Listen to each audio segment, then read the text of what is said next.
जय भीम। बाबा तेरी कलम के बल पे हम राज करते हैं, तेरी करनी पे हम नाच करते हैं। बदलेगा वक्त और जमाना भी, बदलेगा वक्त और जमाना भी, जय भीम के उद्घोष से ये आगाज करते हैं। दोस्तों 14 अप्रैल, जी हाँ 14 अप्रैल 1891 में बाबा साहेब डॉक्टर भीमराव अम्बेडकर जी का जन्म हुआ था। इनका जन्म मध्य प्रदेश के महुछावनी के एक महार जाति के परिवार में हुआ था।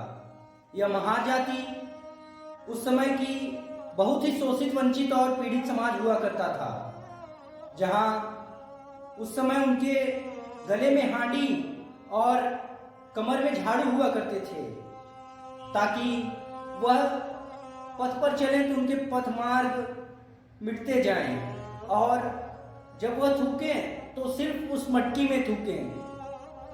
यह व्यवस्था उस समय की थी और उन्हें पढ़ने लिखने का अधिकार तक प्राप्त नहीं था।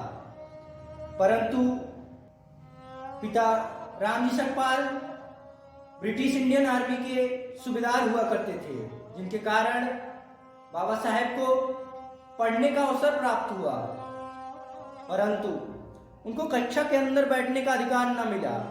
उन्हें बाहर, कक्षा के बाहर बोरी बिछा के बैठना पड़ता था, जो वह बोरी अपने साथ ले जाया करते थे।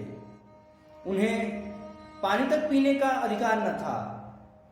जब कोई उच्च वर्ग का व्यक्ति पानी ऊंचे से पानी गिराता था, तब बाबा साहेब पानी पी पाते थे। जिस दिन कोई उच्च वर्ग का व्यक्ति या चपरासी विद्यालय नहीं होता था, तो बाबा साहेब को पानी तक नसीब नहीं होता था।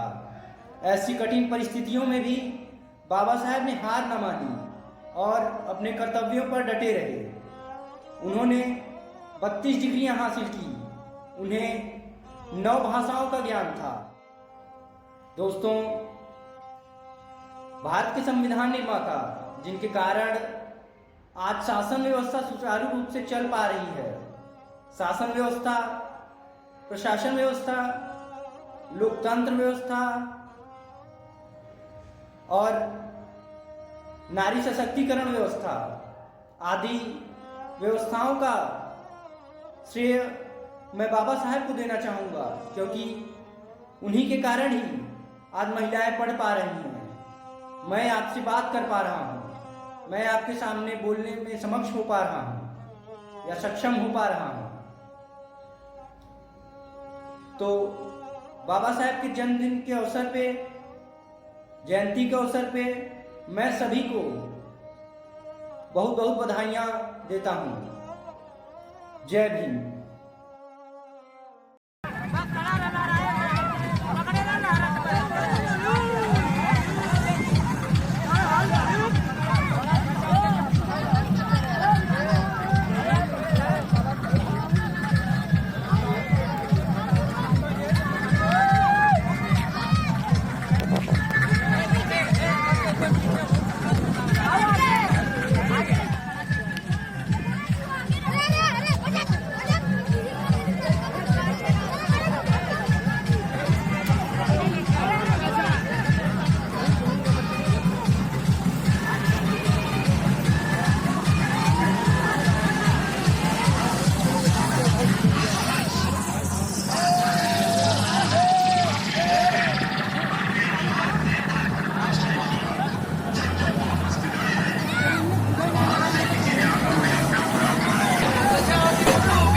Bye.